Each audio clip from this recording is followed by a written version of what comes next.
तो दोस्तों बहुत बहुत नमस्कार, स्वागत, अभिनंदन। अगर आपने अभी तक हमारे चैनल को सब्सक्राइब नहीं किया है तो जल्दी से चैनल को सब्सक्राइब कर लो, वीडियो को लाइक कर दो और शेयर करना बिल्कुल भी ना भूलो अपने दोस्तों के साथ, जिससे कि आपको इस तरह के सेशन लगातार हम देते रहें और अच्छे क्वेश्चन, बेहतरीन क्वेश्चन आपको मिलते रहें।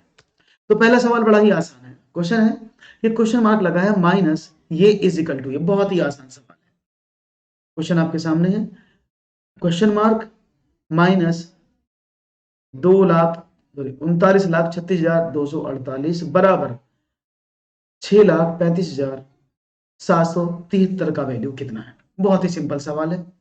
तो सिंपल सी बात की, अगर क्वेश्चन मार्क इसको उधर भेजेंगे तो क्वेश्चन मार्क क्या हो जाएगा, आपने कहा 6,3,5,7,7,3 प्लस 29,36,248, इसको जोड़ दो तो कितना आ जाएगा, 8,3,11, 4 और 7 11 और 1 12, उसके साथ 1 2 और 1 3 और 7 10। तो देखो यहाँ पर एक ही आपको संख्या मिलेगी, इतना जोड़ने पर ही आपको उत्तर पता लग जाएगा। जैसे आपने इतना जोड़ा, you will get the answer. Answer तो आपके सामने आ गया, देख लो आगे कि नहीं आया। भाई आपने बड़ी आसानी से अपने आंसर को अपने सामने रख दिया, कोई प्रॉब्लम नहीं आई ना, क्योंकि 0 21 किसमें मिला, आपने कहा 0 21 तो हमें से मिल गया, बस तो आपका आंसर आपके समक्ष आ गया। बहुत बढ़िया, B is the right answer, बहुत बढ़िया। तो यहाँ पर बी आंसर आपने देने की कोशिश की है, बहुत बढ़िया। और सबको पता, क्योंकि किस देखते ही आपका आंसर बन गया होगा। जैसे आपने 21 देखा तो राइट ऑप्शन बी, आगे करने की जरूरत ही नहीं। एक और सवाल, एक सेम सवाल और आपके सामने, इसको भी चाहूंगा करेंगे आप लोग। फिर एक क्वेश्चन मार्क का सवाल आपके सामने रख रहा हूँ और क्वेश्चन मार्क आपके सामने बना हुआ है, बस आप इसका आंसर देने की प्रतीक्षा करके सवाल को शुरू करें। क्वेश्चन आपके सामने रखा हुआ है, क्वेश्चन आपके सामने मैंने बताया वही क्वेश्चन मार्क माइनस ही 3,699 प्लस 1,985 माइनस 2,047 बराबर इतना। तो इस क्वेश्चन मार्क का वैल्यू आपको बताना है, तो जल्दी से करने की कोशिश करेंगे सभी लोग सवाल को, जिससे कि कोई दिक्कत, परेशानी, चिंता ना हो और सवालों का लेवल धीरे धीरे मैं आपका बढ़ाता रहूं और आपको चीजें आसानी से बताता रहूं और आपको कोई भी दिक्कत ना हो सवालों को करने में। चलो तो देखते हैं जवाब जल्दी से क्या आते हैं खास, और आप क्या देते हैं जवाब। सिर्फ अभी सिर्फ स्टार्टिंग है, कैलकुलेशन बड़ी इजी है, बस आपने कैलकुलेशन को चेक कर लो, फिर मैं अच्छे अच्छे बड़े बड़े सवाल आपके सामने लाने वाला हूँ। जैसे कि आप बस ये वार्म अप एक्सरसाइज होती है ना, कहते वार्म अप कर रहा हूँ मैं, तो ये वार्म अप चल रहा है, इस वार्म को कर लो, उसके बाद देखूंगा आप कितने की बेंच, कितने की डिस्क जो है वो लगाने की कोशिश करते हो। तो यहाँ पर भी सवाल आसान है और उत्तर भी आसान है, देने की कोशिश, बहुत बढ़िया। थोड़ी सी लापरवाही की वजह से रेट टेट नहीं दे पाए। ओ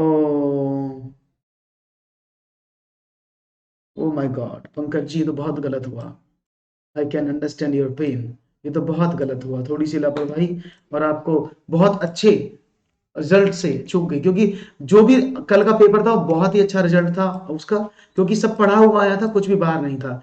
बहुत सारे बच्चों ने बहुत अच्छे से बताया भी है कि ये पेपर बड़ा आसान था और इसको आसानी से उन्होंने किया भी, लेकिन जिनका छूटा उनको बहुत दुख है इस बात का। I can understand the pain of those peoples. Okay, सवाल आपके सामने था और आपने कहा आंसर क्या मिलेगा, बहुत बढ़िया, बी, बहुत बढ़िया। देखो सिंपल है ना, अगर मैं क्वेश्चन मार्क को यहाँ रखूं तो क्या हो जाएगा, इसको उधर भेज दें, तो ये सिंपल सी बात है, आप इसको सीधा कर लो। 3 1 1 माइनस का प्लस हो गया, 3 6 9 9 प्लस का उधर जाके माइनस हो गया और प्लस ये हो गया 2047, 6,872। बहुत बढ़िया, बहुत बढ़िया। हाँ अभी आएंगे, नहीं तो डोंट वरी, अभी सिंपल सिंपल है, चलो धीरे धीरे बढ़ेंगे, एक साथ तो नहीं बढ़ सकते ना, अभी धीरे धीरे बढ़ेंगे। देखो आपके नन्हे नन्हे कदम आपकी तरफ लाएंगे, बढ़ाएंगे, टेंशन ना लीजिएगा, सारे क्वेश्चन आप ही बताएंगे। क्वेश्चन आपके सामने मैंने रख दिया है और मैं चाहूंगा अब इसका जवाब आप मुझे देंगे। क्वेश्चन आपके सामने है कि सरलतम भिन्न क्या, बहुत ही सिंपल सवाल है स्क्रीन पर, इससे इसकी सरलतम भिन्न बता दो भाई क्या है। तो देखते हैं जवाब क्या मिलता है, 2/3, 3/4 और 13/24, इनमें से कोई ना 9 30। तो देखो बहुत सिंपल सवाल है, अगर 23 से इसको डिवाइड करते हैं, क्योंकि 23 69 और 23 चौके 92, 3/4। अरे आज तो आनंद की प्राप्ति हो रही है। चलो एक बार अब देख, अब थोड़ा सा सवाल को आगे बढ़ाते हैं और थोड़ा सा लेवल थोड़ा सा अप किया जाए ना। क्वेश्चन आपके सामने है, क्वेश्चन यदि 1 plus x upon 169 is equal to 14/13 है, तो आपको बताना है कि भाई एक्स का मान क्या है। तो देखते हैं आपका जवाब क्या मिलता है। हाँ मैं समझ सकता हूँ पंकज जी, आपने बहुत पढ़ा था, लेकिन ये छोटी सी गलती जो है, हाँ इतना आसान कभी नहीं आएगा जितना पेपर आया था, मैं समझ सकता हूँ। तो देखते हैं सवाल का मीनिंग क्या है। यदि x plus one upon sorry 1 + x/169 का वर्गमूल 14/13 है तो x, देखो सिंपल सी कहानी है। अगर ये संख्या लेके इसको मैं इधर भेज दूं तो वर्गमूल बन जाएगा, नहीं तो या दोनों तरफ का वर्ग कर दो। आप दोनों तरफ का स्क्वायर भी कर सकते हो। आपने कहा ओके, जब दोनों तरफ का आपने स्क्वायर किया तो ये तो कट गया, क्या बचा 1 + x/169 इज इक्वल टू 196/169, यही होगा ना। वो मोटी सी बात है, यही तो होगा। 14 का स्क्वायर 196, 13 का स्क्वायर 169। अब इसका ले तो 169 plus x upon 169 is equal to 196 upon 169, दोनों के बराबर है तो कट गया। क्या करेंगे, x is equal to 196 minus 169, that is 7 27। It's 27, not b, it's c, it's 27, it's 27 ना। तो आपने गलत कर दिया, थोड़ा सा गलत हो गया, सवाल आसान था। अब इसको आप इतने आसान ले गए कि आपने डायरेक्ट 13 कैसे लिख दिया। आई डोंट नो भाई, आप 13 लिख रहे हैं इसका। भाई सिंपल सी कहानी आपके सामने देखी हमने, क्या जवाब मिला, तो अपने सिंपली टर्म में इसको कैसे कर दिया कि भाई इसका जो आंसर होगा वो 12 होगा, ये 13 होगा। समझ में आया, आसान था।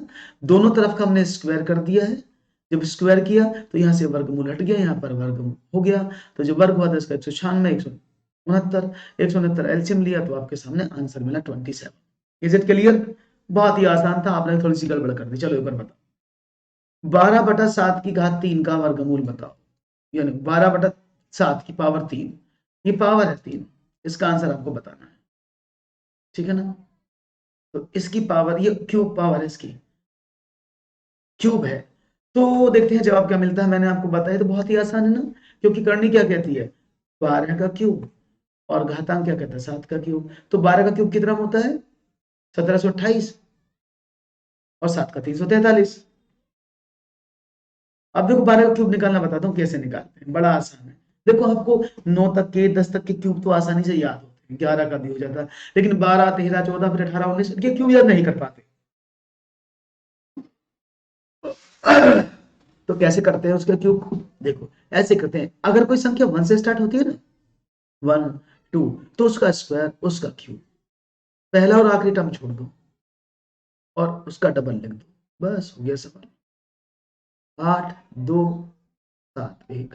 समझ में आया कैसे किया है, यानी जो संख्या 1 थी उसको तो स्टॉप कर लिया, इसके आगे 2 लिखा था ना, 2 का स्क्वायर फिर 2 का क्यूब, क्योंकि क्यूब निकालना है, और पहले और आखिरी अंक को छोड़ दिया, बीच वालों का दोनों का डबल करके जोड़ दिया, इक्वल गेट दिया आंसर 1728, और 7 की गुणा 3 का 343। तो राइट ऑप्शन ए, सिंपल सवाल। चलो बताओ, 5x प्लस 7y का वर्ग निकालो, find the square of 5x plus 7y।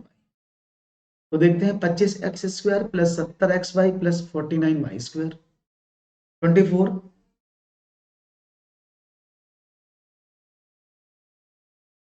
हाँ सही कहा आपने, इसको बोलते हैं 1729 33। हाँ, टैक्सी कैब संख्या, रमन हार्डी नंबर। तो इनमें से कोई नहीं है, 5x प्लस 7y का वर्ग निकालना है। तो देखो पर तो ये तो ऐसी हो गया ना, a प्लस बी का होल स्क्वायर, यही तो है। तो क्या होता है आप सभी को पता है, A square B square plus A B, बिल्कुल। तो हम इसको ऐसे कर सकते हैं ना, 5x प्लस 7 का y का होल स्क्वायर, ये क्या हो जाएगा, 5 × 5 = 25 एक्स स्क्वायर प्लस 7 × 5 = 35 दूनी 70xy प्लस 7 × 7 = 49 वाई स्क्वायर। देख लो कौन सा आ रहा है, आ गया डी। क्या बात है, डी कौन से हिसाब से दे रहे हैं खुशबू, तो डी कौन से हिसाब से, मेरा गला बहुत खराब है तो मैं बोल नहीं पा रहा हूँ ज्यादा, ठीक है ना। तो इसमें आपने डी कौन से हिसाब से रख दिया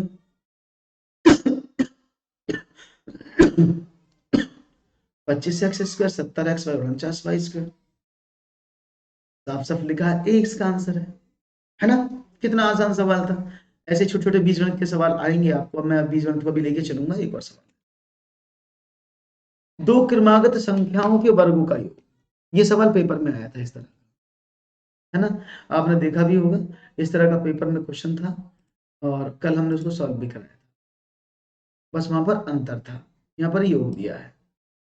ऐसा सवाल पेपर में आने के चांसेस बन जाते हैं और ऐसे आ भी रहे हैं। दो क्रमागत संख्याओं के वर्गों का योग 313 है। उन संख्याओं का योग क्या है? एक मिनट रुकिए दोस्तों, पानी ले लो।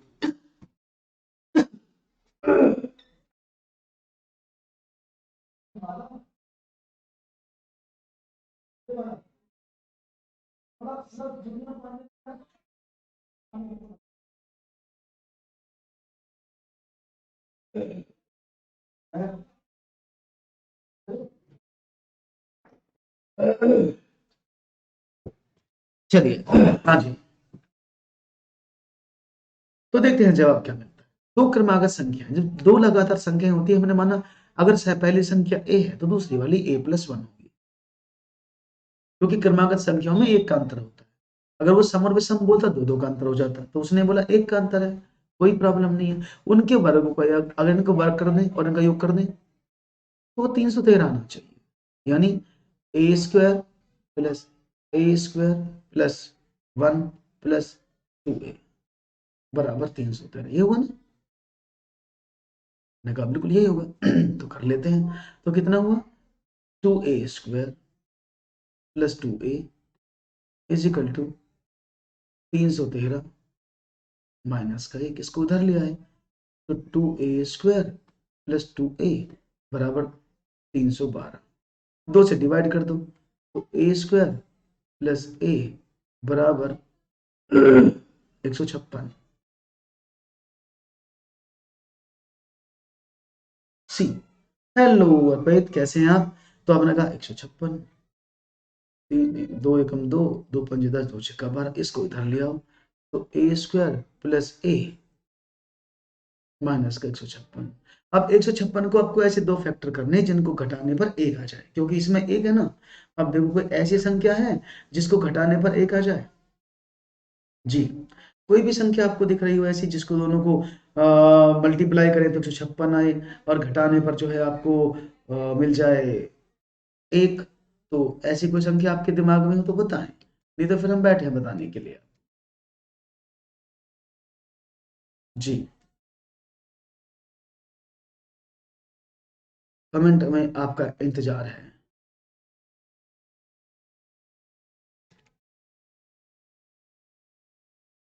चलो मैं बता देता हूँ। दैट इज 13 जब 13 में 12 की गुणा करोगे तो 156 आएगा। दोनों को घटाओगे तो कितना आएगा? आपको एक आ जाएगा। बहुत बढ़िया। तो करें, तो क्या कर रहे हैं? a² प्लस 13a माइनस का 12a माइनस का 156। तो a कॉमन निकाला, a प्लस 13 माइनस का 12 कॉमन निकाला, a प्लस का 13। संख्याएं दो बन गई, कौन कौन सी? इधर लिख देता हूँ। a प्लस 13 बराबर 0 या a माइनस 12 बराबर 0। तो a इज इक्वल टू 12, क्योंकि प्लस हो जाएगा और माइनस का वैल्यू हो नहीं सकता, क्योंकि क्रमागत संख्याओं के वर्गों की बात हो रही है, तो हमने 12 ले लिया। अब एक संख्या 12 है तो दूसरी संख्या क्या निकल जाएगी? वैल्यू पुट कर दो इसमें। दूसरी संख्या होगी 12 प्लस 1 13, तो यानी 12 13, दोनों का टोटल 25। क्लियर है भाई? हाँ बिल्कुल। बात समझ में आ गई? कोई प्रॉब्लम तो नहीं है? Any issue? ओके।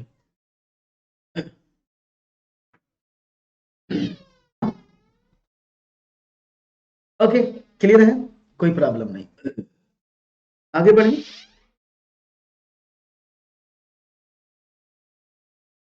पानी पीना है तो बेस गिलास से पियो। मैथमेटिक्स पढ़नी है तो आपसे पढ़ो और अरे ऐसा नहीं है, सभी एडुकेट्स के पास बहुत कुछ है, ऐसी बात नहीं है। चलो देखते हैं। जब अब मेरा गला बहुत ज्यादा खराब है, अब मेरी आवाज जो है वो बन नहीं पा रही है। किसी गांव की जनसंख्या प्रथम वर्ष में 15% से घट जाती है, परंतु दूसरे वर्ष 45% से बढ़ जाती है। तीसरे वर्ष भी उसमें 5% की बढ़ोतरी होती है। तीनों वर्षों के बाद जनसंख्या पूर्व की जनसंख्या के कितने प्रतिशत होगी? ये सवाल। कोशिश करिएगा, किसी गांव की जनसंख्या है जो प्रथम वर्ष में 15% से घटी, परंतु दूसरे वर्ष में वह 45% से बढ़ी और तीसरे वर्ष में भी वो 5% से बढ़ी। तीनों वर्षों के बाद पूर्व जनसंख्या जो है, वो जनसंख्या है, वो पूर्व की जनसंख्या का कितने प्रतिशत है, ये आपको बताना है। थोड़ा सा बड़ा सवाल है लेकिन मुश्किल नहीं है। I can understand, you can easily solve this question. जी, उम्मीद करेंगे आप जरूर आंसर देंगे। इसको कई तरीके से आप कर सकते हैं। The lots of way to do this question, मैं आपको हर तरीके से बता दूंगा, तो पहले आप कर लें, फिर उसके बाद सोचने की कोशिश करेंगे। तरीका नंबर 1 क्या है इस सवाल को करने का? फॉर्मूला है। फॉर्मूला तो शायद आपको पता भी है, क्या फॉर्मूला लगाते हैं हम, मैं लिख देता हूँ। तो हम जनसंख्या को स्टार्टिंग में 100 मान लेते हैं, जब ऐसी संख्या परसेंटेज में दी होती है तो 100 मान लेते हैं, तो ये 100 हो गया। तो क्या होता है, p into 1 plus r upon 100 होता है ना, तो ये कर दो p plus r plus minus r 1 upon 100 into 1 plus minus r 2 upon 100, ऐसे ही हम आगे तक चले जाते हैं। तो p कितना 100 है, तो 1 अगर देखो कम होती है तो माइनस कर देते हैं, 1 माइनस का 15/100, दूसरे वाले में प्लस थी तो 1 प्लस का 45/100, तीसरे वर्ष में 1 प्लस का 5/100। इसको सॉल्व कर लेते हैं, है ना। इसको जब सॉल्व करेंगे तो क्या मिलेगा, देखो 100 multiply by 100 Ekam 100, 115/100 multiply by 145/100 multiply by 105/100, ऐसे ही 100 से तो कट जाएगा, है ना। अब क्या करें, अब इसको सॉल्व कर लो। हाँ बिल्कुल सही कहा आपने, आंसर इज एकदम करेक्ट। तरीका ना, इसमें कैलकुलेशन आपकी बहुत ज्यादा हुई है ना, कुछ ज्यादा कैलकुलेशन लग रही है ना। तो एक तरीका तो ये है, तरीका नंबर मैं इसको भी कराऊंगा, तरीका नंबर 2 भी बता देता हूँ। मैंने बताया था आपको इफेक्टिव परसेंटेज एक तरीका, तो देखिए कितनी हो रही है, ये कितना है, आपने कहा 15%, तो ये माइनस है, तो फॉर्मूला क्या होता है, a plus b plus A b by 100 होता है। जहां पर कोई संख्या बढ़ती है तो उसको प्लस में, कम होती है तो माइनस में कर देते हैं। तो ये कितना हो जाएगा, 15 माइनस का, क्योंकि वो कम हुई पहले, प्लस का 45 प्लस माइनस का 15 गुणा 45 अपॉन 100, ऐसे कर लेंगे। तो कितना, 45 में से 15 गए तो 30, माइनस का 45 में 15 की गुणा कर दी, 15 पंजे 75, 15 चौके 60 और 7 67, यानी ये अंक बाद दशमलव लग गया इतना। तो कितना हुआ, आपने कहा 2 5 और 29 में से 6 गया तो 23, तो 23.25% इस समय बढ़ गई। दैट इज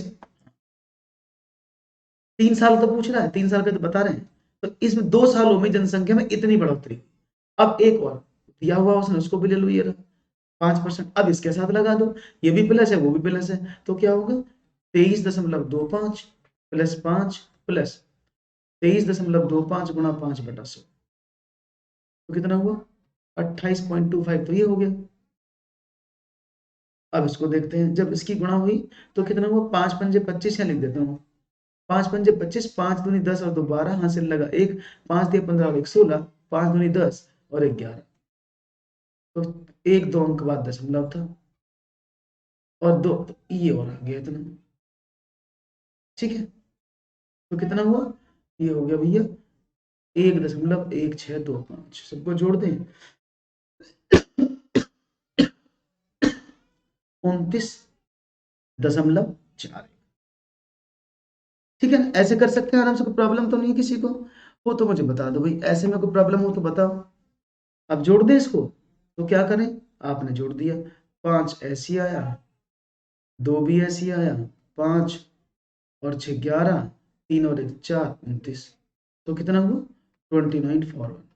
तो ये तरीका बेस्ट है ना, ये तरीका बेस्ट है, इसको आप आसानी से अप्लाई कर सकते हैं। अगर आप इस तरीके को अप्लाई करते हैं, you will get the answer easily.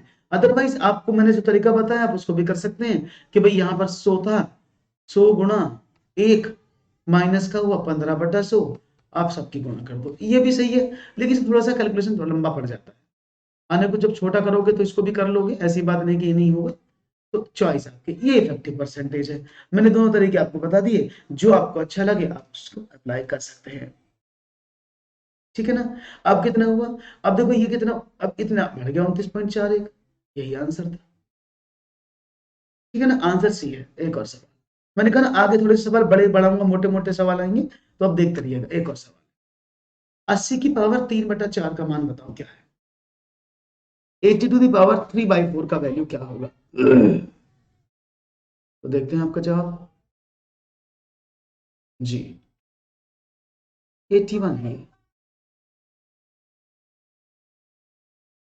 81 to the power 3/4 है दोस्तों। ठीक है, दिस इज 81। अब आराम से कर लेंगे। तो बताइए क्या आंसर होगा इसका। सवाल आपके सामने है और उम्मीद पर जगह सवाल है। देखते हैं आपके दिमाग में ये सवाल कितना घर करते हैं और कितनी जल्दी अपन का आंसर बताने की कोशिश करते हैं। जी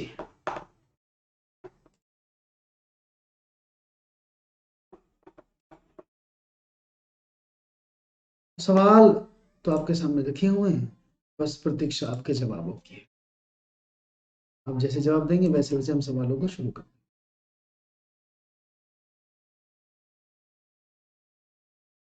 जी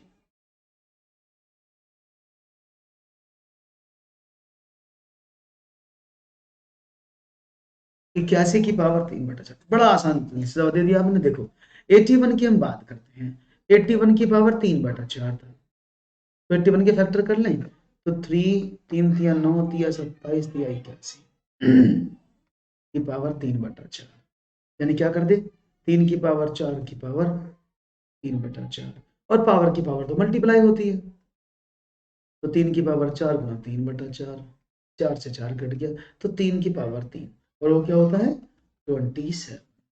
right option, option number B. बहुत बढ़िया, बहुत बढ़िया। मैं थोड़ा तेज नहीं बोल पा रहा हूँ आज, गले में ज्यादा दिक्कत है, तो प्लीज मैनेज करिएगा, मैं बोल ज्यादा तेज नहीं बोल पा रहा हूँ। ओके क्लियर है, आगे बढ़े। एक और सवाल स्क्रीन पर ये रहा। एक बर्तन में 52 लीटर दूध है और पानी है। एक बर्तन में कुछ दूध और पानी है का मिश्रण दिया है 11:2 के अनुपात, उसमें कितना दूध और डाला जाए जिससे कि वो अनुपात क्रमशः 12 और 1 का हो जाए। सवाल आपके सामने।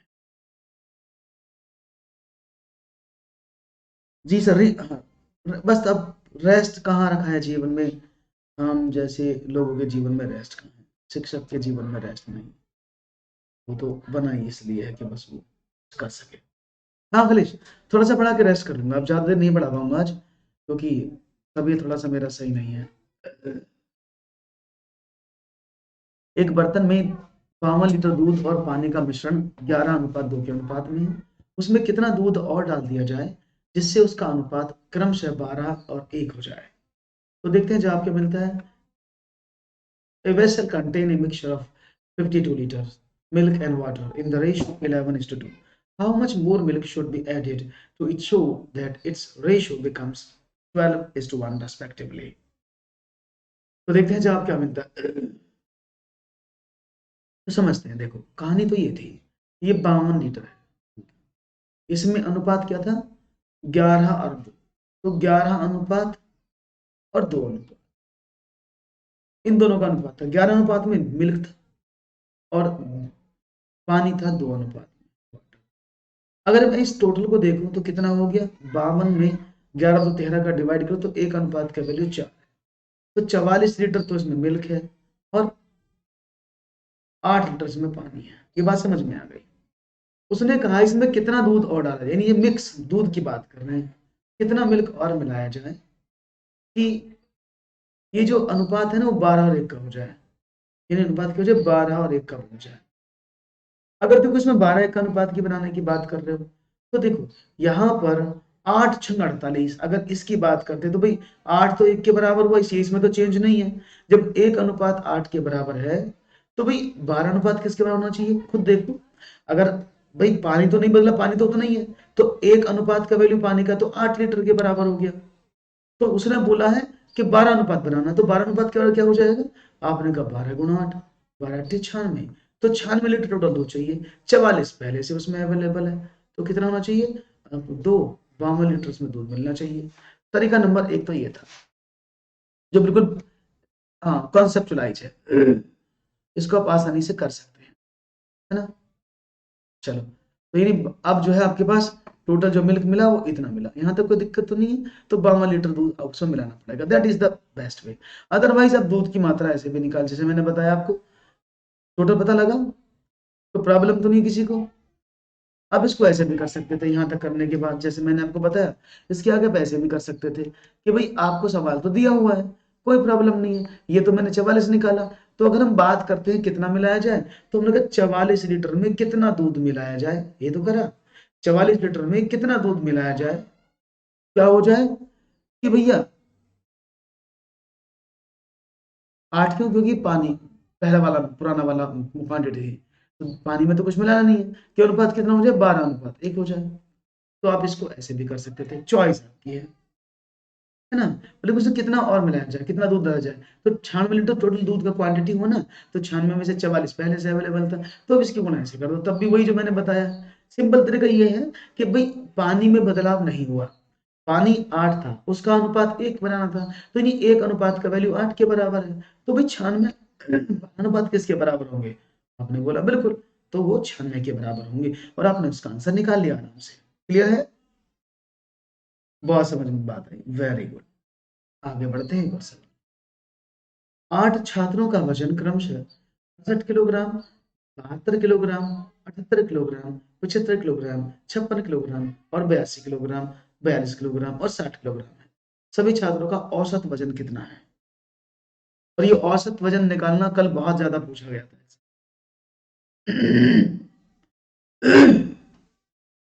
जी, क्या होगा ये आपको बताना, लेट्स सी।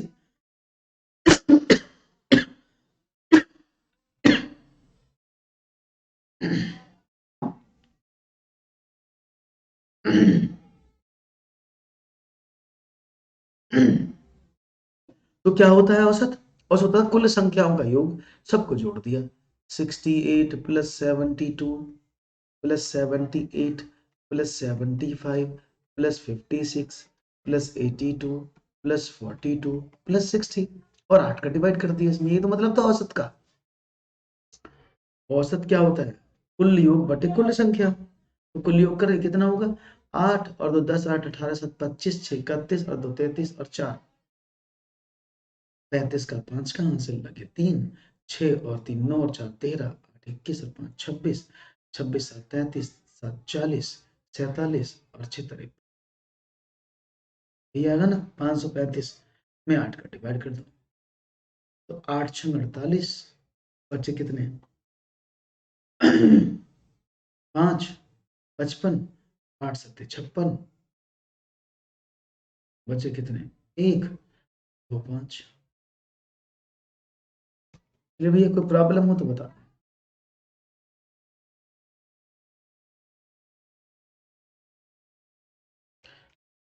533, 33 कैसे दूं, 8 एक मिनट, 8 दो 10, 8 18 7 25 और 6 31 दो 33 और 35, 35 ही आना चाहिए भैया, 33 कैसे आ रहा है, चलो देख लेते हैं फिर भी।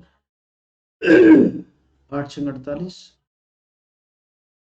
5 53, 8 6 48, माफ करिएगा 56 की कुल, ठीक है ना।